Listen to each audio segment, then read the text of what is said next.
Magandang hapon po. Ating iklaro na ang status po ngayon sa request ni Ginoong Duterte mula sa International Criminal Court Pretrial Court Chamber na i-release siya sa pansamantala sa isang bansa habang nagtatakbo yung hearing ay tansya ko po malapit na magkaroon ng desisyon. At ang aking prediction ay ah, mag-aaprubahan po yung kanyang request. Sa ngayon po, ang status ay hindi pa po siya nilabas. Kung di, ang nangyari lamang po ay tinitingnan pa kung ano ang reaksyon ng bansa kung saan siya dadalhin.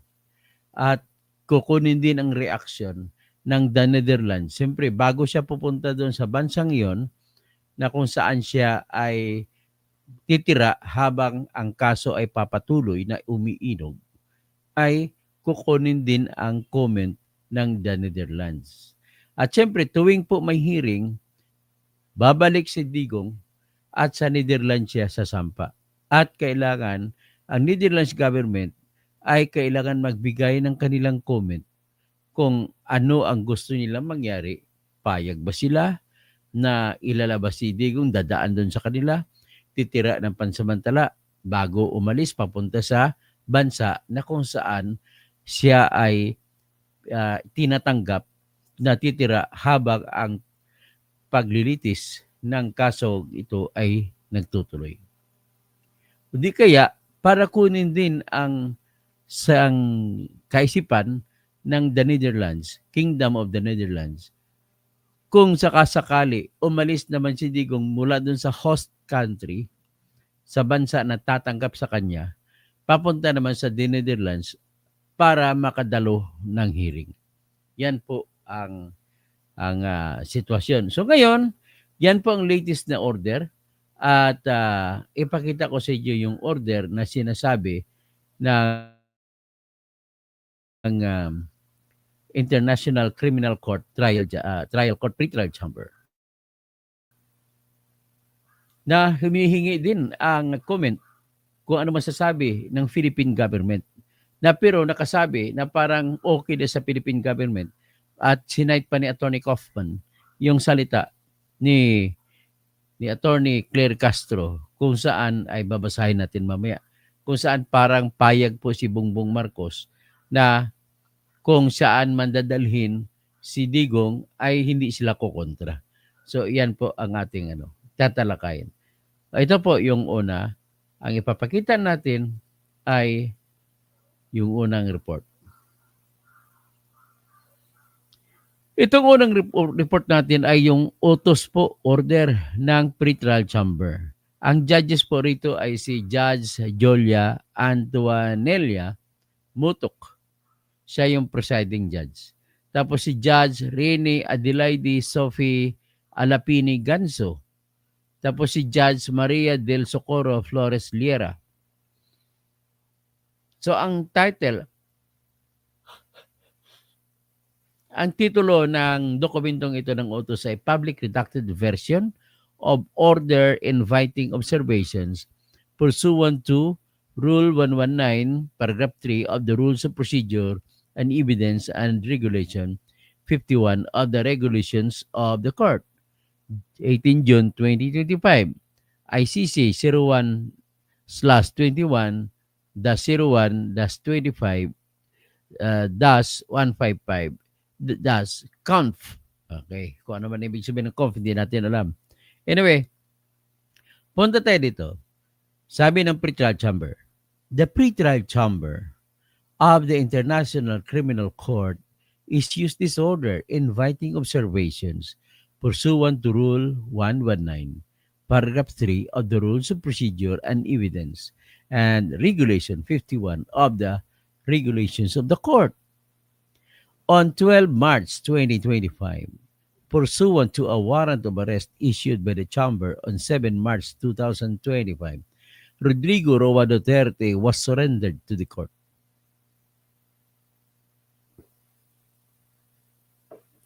On 12 June 2025, the defense filed the urgent request for interim release, requesting interim release to, hindi sinabi ko anong bansa, in accordance with Article 60, Paragraph 2 of the Rome Statute, the statute.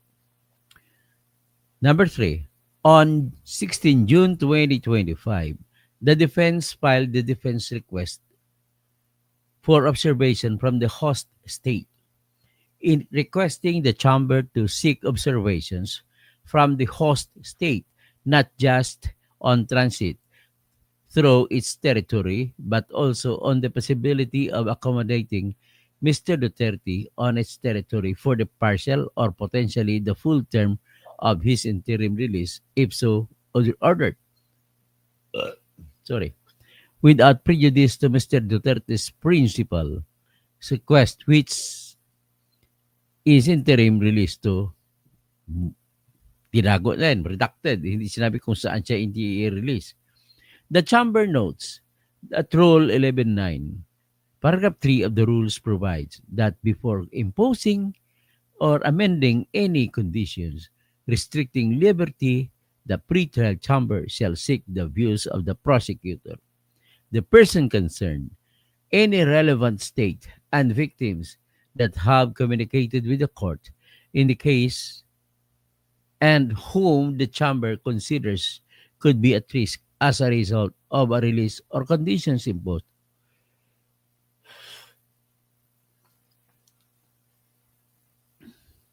In addition, Regulation 51 of the regulations stipulate that for the purposes of a decision on interim release, the pretrial chamber shall seek observations from the host state and from the state to which the person seeks to be released. Number 5, given that Mr. Duterte seeks interim release, to the chamber invites the latter to submit any observations that it considers relevant to the chamber's adjudication of the interim release request, and in particular as to its willingness and ability to receive Mr. Duterte in its territory for the purpose of interim release, if ordered, enforce one or more conditions restricting liberty that the chamber would potentially impose, including those set out in Rule 119, Paragraph 1 of the rules, as well as Annexes A and B to the interim release request. And 3, facilitate the possibility of Mr. Duterte traveling between the host state and the Kingdom of Netherlands for the purpose or purposes of the proceeding in the present case.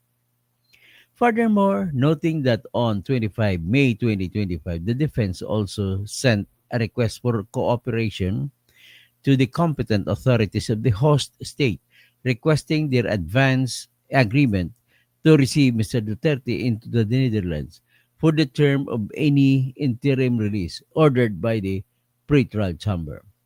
The chamber invites the Kingdom of the Netherlands as the host state to submit any observations that it considers relevant to the chamber's adjudication of the interim release request, including as to its willingness and ability to receive Mr. Duterte on its territory for the purposes of interim release, if ordered.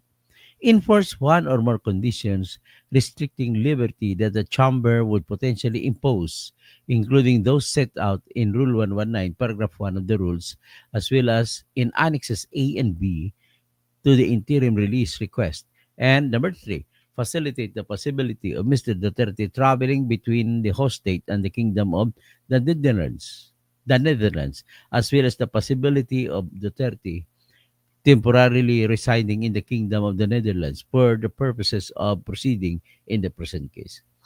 Lastly, the chamber emphasizes that the order is issued for the purpose of considering all relevant submissions and observations prior to deciding on the interim release request, and as a consequence, neither this order nor any observations received shall be construed as prejudging any matter to be determined in the context of that decision. So, dito, nag-invite, hindi order, invite lang ang kaya ng ICC. Invite the host state to provide the observations specified in paragraph 5 of this order by not later than, problema to, July 2 pa ang letter. Matagal, tapos na. Then invites the Kingdom of the Netherlands to provide the observation specified in paragraph 6 of this order by no less than, by not later than 2 July 2025. Orders the registrar completely to immediately transmit to the present order, at the present order as well as its filing, and annexes A and B and C to the competent authorities of the host state and the Kingdom of the Netherlands, and orders the registrar to immediately transmit filing and its Annex A to the competent authorities of the Kingdom of the Netherlands. Pinirmahan po ito ng judge noong 23 September 2025. Merkulis lamang po, nakaraang Merkulis. So in other words po, Neng, magandang hapon. In other words, wala pa pong release. Hindi pa na-release. Pero nabasa naman natin na very kind ang salitang ginamit ng si Daddy Lo pala, Daddy ko, Remo, Sentino Kausing, shout out sa iyo, nakikinig siya sa akin. Hello, sabi ni Ning, na kapatid ko, Marianita Jonet Catalonia Kausing. Hello Kuya To, shout out dere sa Coronadal, South Cotabato. Kay Daddy Lu o yung daddy ko nandyan sa Coronadal City. Ronald Lostañez, sana po Doc, mag-grant ang interim release ni Tatay Digong, lalo na sa edad niya na ngayon. Reggie Regal Felipe, Dr. Toto, approve na po ba ang interim release? Hindi pa po. Ito po yung pinapakita ko, hindi pa po approve. So Maria Victoria Sanchez, thank you Lord for protecting Tatay Digong. Reggie Felipe, so good afternoon. Good afternoon din. Elisa Balagso, aba, naka-S ako, naka-LS ako. Abot ka sa live stream ko. So anyway, isa lang po ang ibig sabihin yan. Pagka ganun po ang mga salita ng ICC, ay bukhang igagrant na yung papalayain si Digong Duterte papunta doon sa bansa na kung saan nangako na siya ay dadalhin. Ngayon, lumalabas na ang Pilipinas po sa katauhan ni Bongbong Marcos ay hindi kumontra. O ipakita ko sa iyo ngayon ang dahilan kung bakit hindi kumontra. O ito po. Sa pinakahuling papel na sinampa ng abogado ni Duterte ay dito, basahin natin. Ang titulo nito ng dokumento ay defense notification regarding the application for the interim release. O sinabi ito, number 1, in its decision in the prosecution's second request, the pretrial chamber read as follows. Yun, tinago lang, hindi natin alam kung anong laman. Number 2, whereas the redacted decision ng tinago was rendered on the presumption or assumption that a decision on the confirmation of charges would be delivered by the end of November 2025, and whereas the hearing on the confirmation of charges has been postponed sine diem, ibig sabihin indefinitely, the defense thereby notifies the pretrial chamber that it has no objection to the kung ano man yan na-redact na tinago. The agreement is proffered by counsel who was formerly instructed by Mr. Duterte to do all possible to ensure his interim release in the full understanding that it will apply to any conditions for interim release. A possibility now contemplated without objection. So wala daw. Ang pag-isip nila ay walang objection ng Government of the Republic of the Philippines. Okay, ito sinasabi ang Senate. Yung salita na pinalabas po ni Attorney Claire Castro na sinabi rito, nagbunga naman po yata ang madalas na pagbibiyahe ni Sara Duterte. So kung yan ay good news po sa kanila at kung ano po ang pagiging desisyon ng ICC, tatanggapin naman po yan ng pamahalaang Marcos Jr. So walang problema. Hindi ko kontra ang Pilipinas kung saan man, kung dadalhin man sa host country si Digong Duterte bilang pansamantala na kalayaan habang tumatakbo ang proseso ng hearing sa International Criminal Court. Her constant travels have borne fruit So if this is good news for them and whatever the decision of the International Criminal Court, the government of President Ferdinand Marcos Jr. will accept it. Hindi ko kontra. So ngayon, yan po ang twin na natin na makikita natin kung anong status sa ngayon. So, ngayon, gusto ko sana ipakita sa inyo na merong sinabi rito ang noong September 16, yung defense ng sila Attorney Kaufman. So basahin ko, may relasyon din ito sa application for interim release. So, akin po itong ipalabas.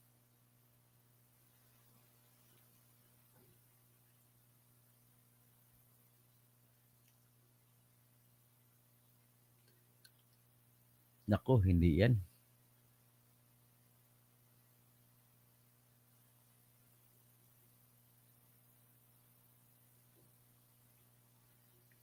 Ito.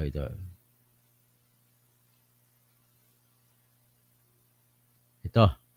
So, ito naman po ay noong September 16 na ni-request ng abogado ni Duterte. Ito sabi niya. Number one, the defense appreciates the intense work carried out by the registry at such short notice in formulating, redacted, ibig sabihin tinago, for the consideration of the pre-trial chamber. Number two, notwithstanding the aforementioned, the defense feels it appropriate to observe that the issue of fitness was raised prior to the initial appearance and two, requests were made a considerable time ago for status conferences to regulate litigation on the matter. The prosecution which wishes to detain Mr. Duterte opposed these conferences that would have regulated the timely. Redacted na naman, tinago. Kung ano ibig sabihin, hindi natin alam. So, in its blank, pursuant to the Chamber's order, the registry, or blank, this logistical hurdle will necessarily entail the prolongation of proceedings and is an extra factor mitigating in favor of the interim release application. Although the pre-trial chamber has ruled that there should be only a short adjournment of the proceedings, the hearing on the confirmation charges has effectively been postponed. Sinidye. Sabihin sinidye kung kailan. Hindi pa, indefinitely.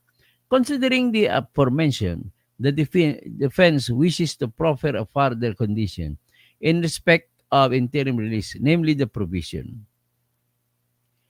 at the discretion of the pre-trial chamber, which will blank, this blank, which would be a condition for release, would remain under the exclusive supervision of the pre-trial chamber and would be blank. Yon, blank, hindi natin maintindihan tuloy. Number 5, this notification is submitted to facilitate the pre-trial chamber's adjudication of Mr. Duterte's interim release application in light of the new information arising out of the register's last submission. Mr. Duterte should not remain in detention while proceeding on fitness, now expected to take no less than, kung ilang taon yung matapos, at a minimum. So malamang dadalhin sa ospital ng The Hague si Digong Duterte. Administrative delay occasioned by blank cannot justify the abrogation of liberty. Provisional release should be ordered as soon as continuing detention ceases to be reasonable. Interim release will not in any way affect or hinder the proceedings on fitness or the case. More generally, the receiving state identified by the defense as willing to host Mr. Duterte will be required as a condition for release to facilitate by the court Mr. Duterte's release while litigation on fitness is underway would ensure a proper balance between the suspect's rights under the statute while respecting the efficiency and integrity of the proceedings. Yan po yung mga request naman ni Kaufman.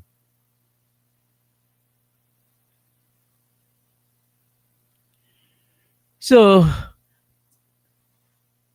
ito naman ang naunang araw na ni-request na sinabit ng abogado ni Duterte. Ito naman po ay matapos po yung araw na nagsabi yung ICC court na pansamantala na pinospone muna indefinitely ang hearing ni Duterte. At ang dahilan ay may doktor pala na tumingin, independent doctor ng Netherlands ang tumingin. So ito po yun. Basahin natin. Ito naman may kinalaman sa kung natandaan niyo na nag-utos po yung ICC na indefinitely suspended ang pre-confirmation charges. So number one, redacted, blank. The prosecution's response to the renewed request for interim release should be disregarded for abject lack of relevance to the issue under consideration. Hindi natin alam kung ano yun. The words and acts of people other than Mr. Duterte do not indicate that Duterte is liable to flee justice. Mr. Duterte's purported failure to stem an incessant stream of incoherent gossip emanating from blank na naman does not indicate that he is liable to interfere with witnesses. Mr. Duterte's deficient executive cognitive functioning leading to an inability to formulate criminal liability is recognized by an independent prison neuropsychologist. So, ang in-house psychologist pala ng ICC ang nag-conclude na ulyanin na si Duterte. Kaya hindi pwedeng i-subject sa trial ang isang ulyanin. Tatanungin ka, ulyanin ka. Inaamin mo bang kasalanan ito? So kung sumagot siya, oo, hindi natin matatanggap yun. Kasi ulyanin na nga eh. At kung sumagot siya, hindi rin natin malalaman kung ano ibig sabihin nun. Kaya, because of the lack of understanding by the accused as to what is happening, so minabuti ng ICC na i-postpone CNJ o indefinitely yung hearing. So Mr. Duterte, sabi nung Mr. Duterte will be released to a state party where, pursuant to the guarantees and undertakings given, he will either be denied access to telephonic means of communication. So nangako, kasama pala sa pangako, ilabas siya, hindi siya hawak ng telepono. Natural, hindi siya maghawak ng internet. Or his communications will continue to be monitored. Or kung hawak man, na-monitor. With this agreement by the registry, family visits permitted by the chamber may be monitored by the registry and supervised by the local police force. So, ibig sabihin ko may local police force doon kung saan bansa, yun na mag-monitor kay Ginoong Duterte. The defense will do its best to facilitate. Yung sinabi. So next is, number 4, the fact that the prosecution rejects with absolutely no basis whatsoever cogent professional evidence does not mean that it should be ignored. The prosecution has produced absolutely nothing to counter this evidence, nor has it indicated when it is likely to similar prejudice. So ngayon, nais ko lang i-discuss din ito para naman maintindihan ninyo. Sa ngayon po ang status ay wala pa pong desisyon ang International Criminal Court sa request ni Digong Duterte na payagan siyang i-release pansamantala sa isang bansa na kung saan ay tatanggap sa kanya at papayagan siya na magstay habang patuloy yung paglilitis. Yan po ang so, in summary, wala pang desisyon at kumontra yung talagang prosecution at umaksyon. Medyo pabor kay Duterte itong aksyon ng ICC na iniimbitahan niya ang Pilipinas, ang Kingdom of the Netherlands at saka yung host state na magbigay ng kanilang kuro-kuro kung ano ang tingin nila sa paglilipat kay Duterte mula sa kulungan ng ICC nandoon sa kung saan ang host country. Sa palagay ko, host country, katabi lang ito ng the Netherlands. So, at nagpalabas na rin, sinight na rin na yung government of the Philippines, I will not object. Hindi nakasabi doon, hindi sila mag-object. So, yan po ang status. So, kinuha rin ang salita ng the Netherlands, the Kingdom of the Netherlands, para walang problema. Pero sigurado ako, Kingdom of the Netherlands will be favorable sa pagbigay nito. Better yet, kung ako naman si Kaufman, di doon na lang si Duterte titira sa the Netherlands. Mas maganda pa sa The Hague siya titira. 'Di ba? O, gano'n 'yun. Pero nevertheless, ang aking nang i-fight dito is yung issue naman po sa kung may tinatawag na jurisdiction ng ICC o wala ay pinospone nila yung decision diyan upon the request of Attorney Kaufman. So hindi muna sila magdesisyon yung ICC kung talagang may jurisdiction ng ICC o wala sa kaso ni Duterte.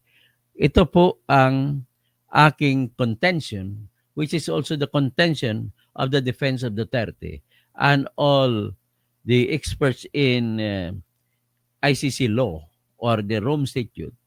Ay nagsasabi sila at ako'y nagsasabi na sa ilalim po ng Article 12, Paragraph 2 of the Rome Statute, nag-uutos po siya na ang ICC judges, particularly the pre-trial chamber judges, can issue an authority to investigate only if and only if the state where that accused belongs to as a citizen is still a member of the Rome Statute at the time of the issuance or the release of the order to investigate. Yan po ang aking tinatayuan. And it will never be, shall I say, it will never be set aside kasi batas yan ng Rome Statute. Obligado ang mga judges dyan na sumunod. Well, bakit hindi pa lumabas? Well, kasi po merong isa pang contention ang prosecution na sa grupo nila ni dapat si Attorney Karim Khan at sa grupo nila ng mga abogado ng kuno magaling na abogado sa ICC na si Attorney Gabriel Andres, si Attorney sino to? Si Joel Butuyan, si Attorney Conte. Ayon sa kanila, ay may jurisdiction daw ang ICC sa kaso ni Duterte sapagkat sa ganitong rason. Number one, bago magiging final ang withdrawal ng Philippines na hindi na siya membro, ay napagkapagsagawa po yung ICC Office of the Prosecutor ng tinatawag na pagpalabas ng utos na magsasagawa ang International Criminal Court Prosecutor's Office ng tinatawag na examination. So, yan sinasabi, examination. Hindi pa sila nakapag-request ng investigation sa that time. It happened, yung pagpalabas ng utos. At ginawa po ito ni prosecutor, yung noon ng prosecutor, si babae. Mamaya, malala kong pangalan. Sige, mas maganda siguro i-type ko lang para tuloy-tuloy discussion natin. ICC prosecutor. Fatou Bensouda. Yes, Fatou Bensouda. And it happened on February 18, 2018. At the time, na member pang Pilipinas ng Rome Statute. So sa pinalabas niya, mag-examine. Ano ang ginagawa sa examination? Ang ginagawa po sa examination ay yung prosecutor's office ay mag-research sa internet. Usual na internet na nire-request net kanilang sinasarf to examine ay yung Human Rights Watch. At saka yung may isa pa, yung basta mayroong about human rights din. Okay? At in addition to that, syempre, kasi ang tinitingnan dyan ay ang Philippines, nag-search din sila sa YouTube, sa websites ng lahat ng mga news entities dito sa Pilipinas. So, doon ang ginamit nila. Nag-request sila. Supposedly, pagkatapos ng February 18, on March 17, 2018 ay nagsampa na ng notice ang government ni Duterte doon sa United Nations Secretary General's Office na nag-inform that the Philippines is withdrawing membership from the Rome Statute. Yan.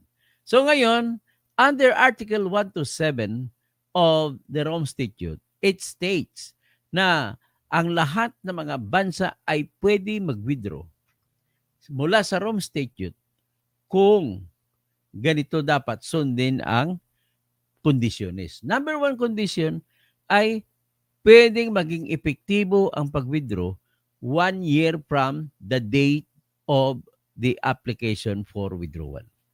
So kung nag-apply siya ng withdrawal on March 17, 2018, so ang last day ng 1 year is March 16, 2019.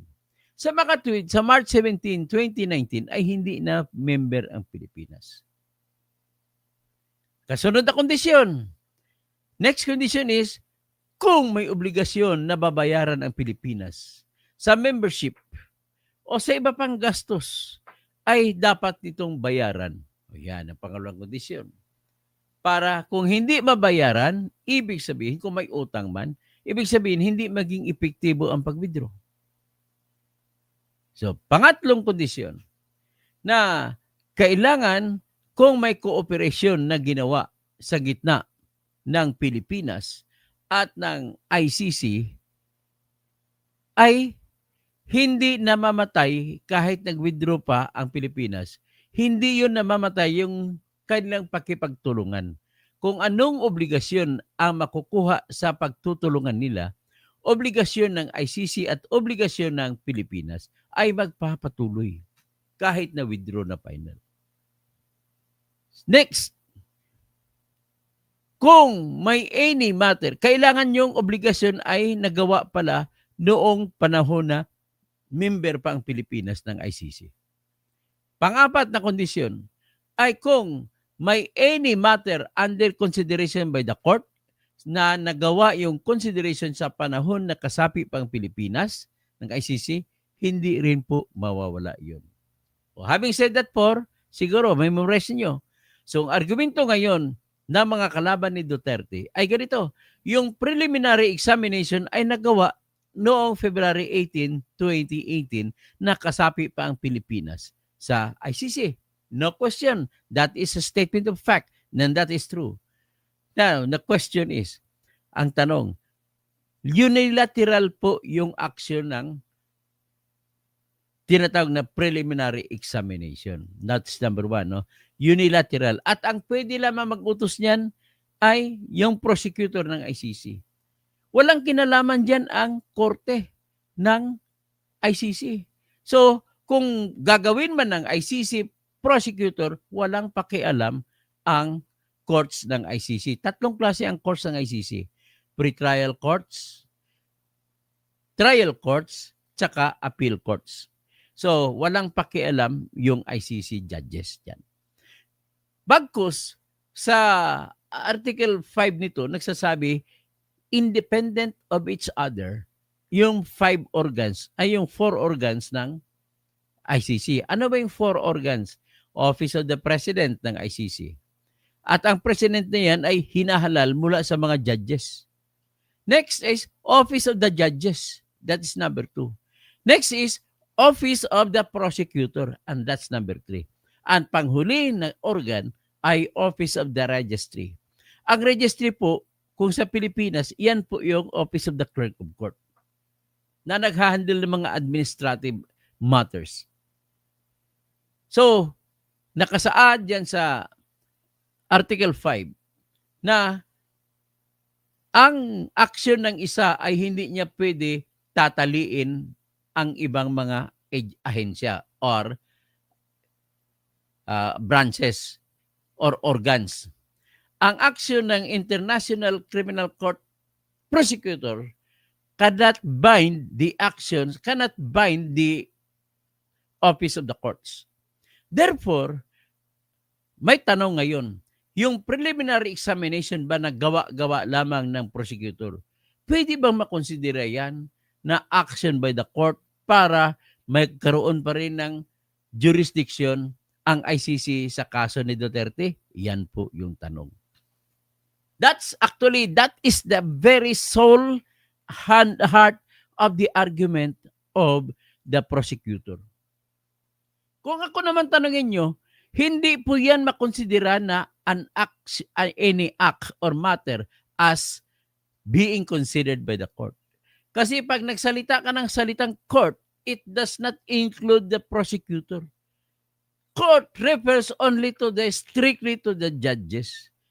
Ngayon, kung meron mang doubt o kaguluhan kung paanong ibig sabihin, lahat po ng kaguluhan or doubt ay prinsipyo na yun sa buong mundo. It must be resolved in favor of the accused. Dahil akusado si Duterte, kung may doubtful na pwedeng isama ang mixed preliminary examination o hindi, ay dapat resolbahin yan ang ibig sabihin sa pabor kay Duterte. So, pag doubt whether it is part of the matter considered by the court or not, then that issue must be decided in favor of Duterte. Yan ang aking side po dyan. Yan po ang aking stand. Pinapakita ko sa inyo anong argumento ng kalaban.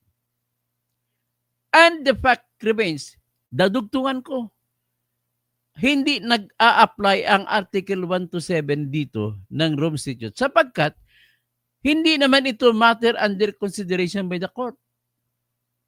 Kundi, ang tinatanong ko ano mag-apply, yung Article 12, Paragraph 2, na nagsasabi,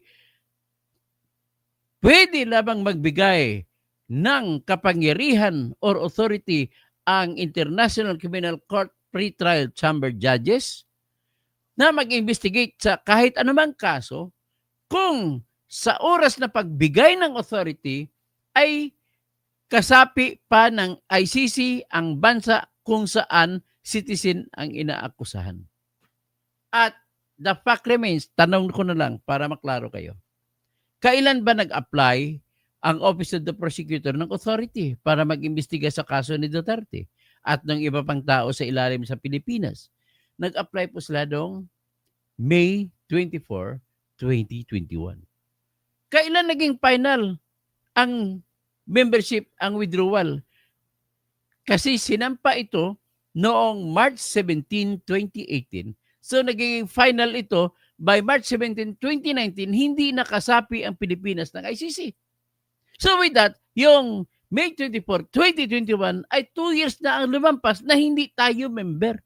So with that as the fact, uncontested fact, undisputed fact, hindi mo masasabi na may authority pa ang ICC Pretrial Chamber Judge na magpalabas ng authority para bigyan ng katarungan o ng karapatan yung Office of the Prosecutor na magsagawa ng investigasyon.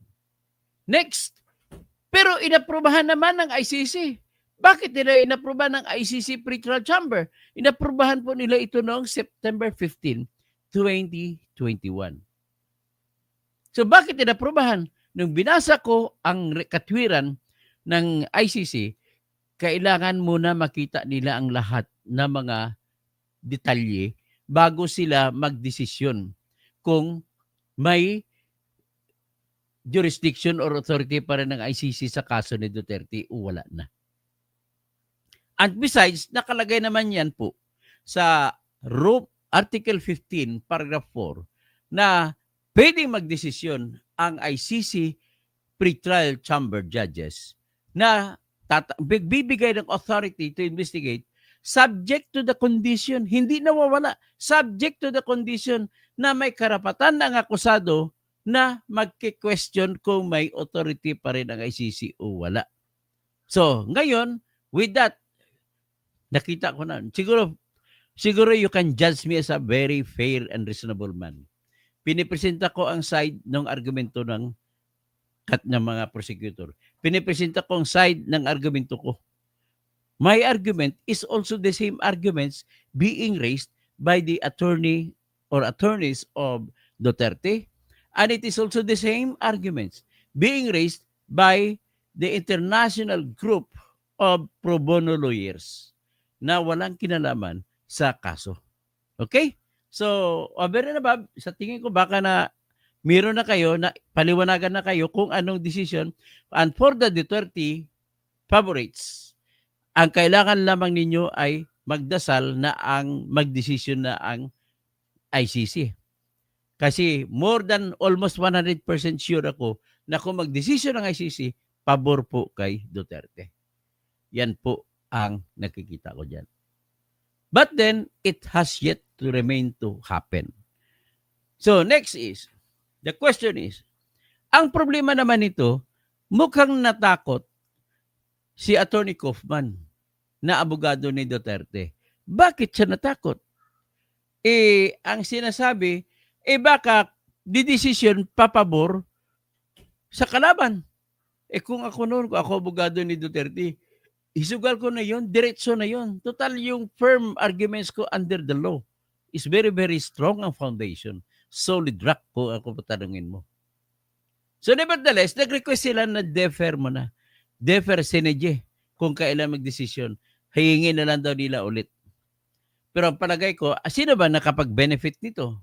Sa totoo lang, dahil hindi pa desisyonan at yung trial ay postpone pa indefinitely, sino ba nakapag-benepisyo dito? Sagutin ko, si Bato. Hindi muna madesisyonan yung application for warrant of arrest laban kay Bato kasi nauna mo ng issue na resolbahin muna kung may authority bang ICC sa Pilipinas o wala.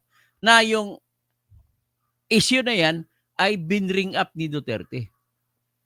In other words, hanggat hindi madesisyonan kung may authority ang ICC o wala, ay hindi pwede magpalabas ng warrant of arrest laban sa iba pang mga akusado. Ngayong sinasabi nito, sa susunod i-discuss sa inyo, ano ang laman ng submission ng prosecutor patungkol sa kaso na sinampa. Nagsampa sila ng kaso, dilatag na nila yung crimes. May part doon sa Davao City, may part sa time na presidente siya. Binabanggit doon po pangalan ni Bato at binabanggit din ang pangalan ni Secretary Vitaliano Aguirre. So, na-surprise kayo, kasama pala si Vitaliano Aguirre. So, nevertheless, hindi po madesisyonan kung mag-aresto kay Duterte, kay Bato, o kay Vitaliano Aguirre, o kung si Albayalde pa, o kasama pa dyan si Edelberto Leonardo, kung kasama ba dyan si Royina Garma na nag-apply pagka state witness doon sa ICC, o kung kasama ba dyan yung taga-Pangasinan na police officer na naging hepe ng Bulacan Provincial Police Office. Sino ba yung mga i-search ko ha? Police officers mentioned by the ICC. So, PNP.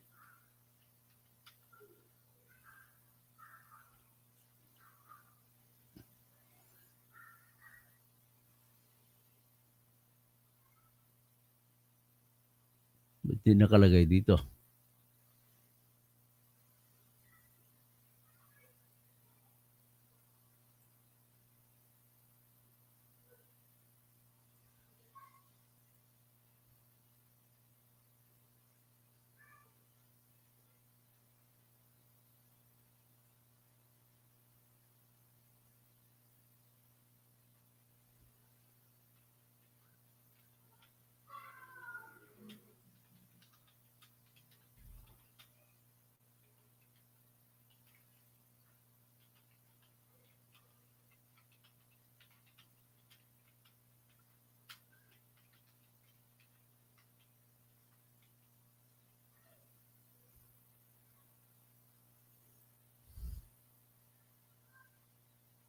Ito, si Oscar Albayalde, si Major General Romeo Caramat, Edelberto Leonardo, tsaka si Elizar Mata na siya yung kasalukuyang hepe ng Philippine National Police DEG, Drug Enforcement Group.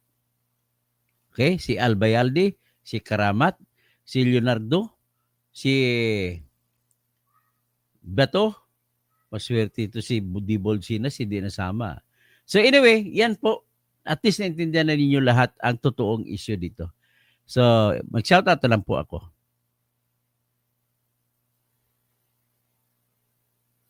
Elisa Balagso, aba, naka-live daw siya. Reggie Regal Philippine, nabasa ko na to, no? Si Ivan Servo, hello Doc Toto from Tacorong City. Oy, maayong hapon dire sa Tacorong City. Ah, Reggie Regal Filipi, pag pa ba kayo sa interim release ni Mayor Rodrigo? Ay, kupayag naman ako. Walang problema sa akin. Rudy Rabi, good afternoon Dr. Kausing.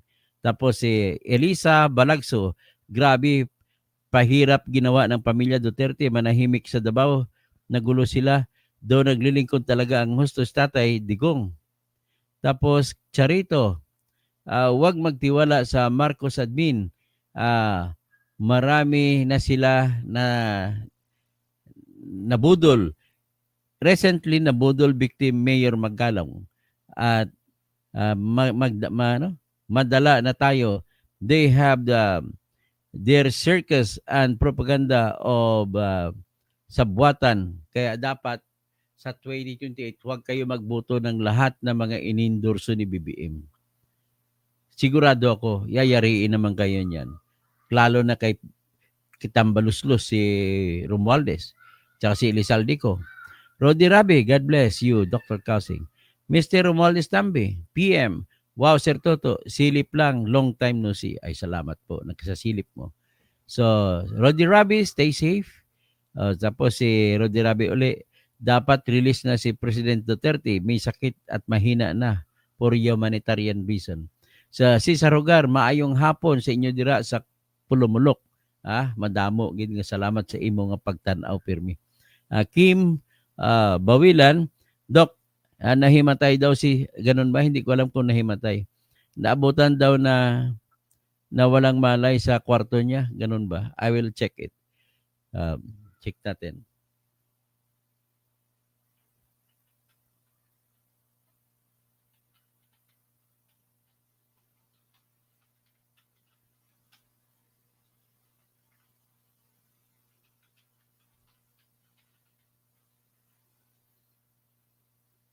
So, nagtatanong tayo. May report nga. So, kanina, ano ba 27 ngayon? Kanina, no, may report, no, idadagdag ko. On September 27, Vice President Sara Duterte revealed that her father was discovered unconscious on the floor of his room and was subjected to laboratory tests without the family's prior knowledge. The incident raised concern about the ICC's ability to guarantee his safety and provide adequate medical care, especially given this age and alleged cognitive decline. Health and legal status. Duterte's lawyer has claimed he suffers from cognitive impairment in multiple domains. Actually, hindi lang yung claim po ng Duterte lawyer.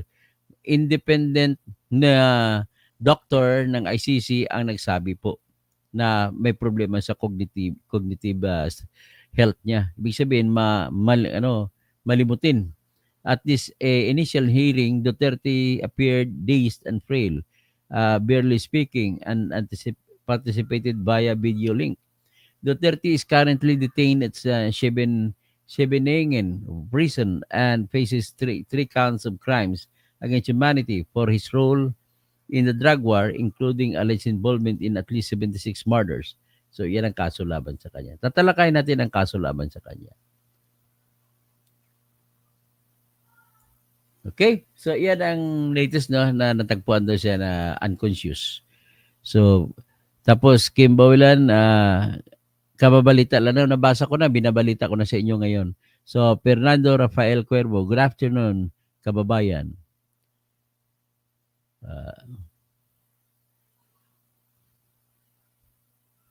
Nakatamina o kumusta na po na he's unconscious now?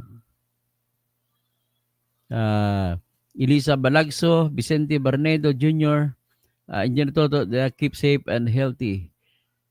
Elisa Balagso Albayaldi, Valerie Serna, Brilla Hainosta, good afternoon po sa lahat. Thomas Esplana, good afternoon. Toto, totoo ba ang balita? Yan, bakit hindi ko makita sa mainstream media? Buti na lang nandiyan kayo. O totoo po yung balita na unconscious, natagpuan siya walang malay sa ilalim ng kama niya. Hindi na siya dapat normally sa kama siya natutulog. Natagpuan siya sa sahig po, sa ilalim ng kama. Alan Jimenez, good PM sir. Mekos, sa PRRD natagpuan na walang kamalay-malay sinikreto ng ICC. Marianita Catalonia, kausing may kapatid. Kamusta na daw? Tatay Digong. Ito, dinala daw sa ospital ning si Tatay Digong kasi natagpo ang walang malay sa sahig sa ilalim ng kanyang kama. So, kumusta si Daddy? Daddy, I love you, Daddy. So, sabi ni Mikos Mikos 2 times, no? I live ni Maharlika ngayon, PRRD, natagpuan na walang malay, sinikrito ng ICC. Hindi naman siya. Charlie Whiskey, get well soon, Duterte. Carolina on air. Salamat po Dr. Toto sa pagiging fair and honest. DDS International. Ayun lang po sa akin. At least pinakita ko sa inyo, sinabi ko sa inyo kung anong mga issue, anong paglalabanan. And with that, let us pray. If you are pro Digong, pray that he will be freed soon. And if you are anti Digong, you pray that justice be done. Ganun lang po sa akin.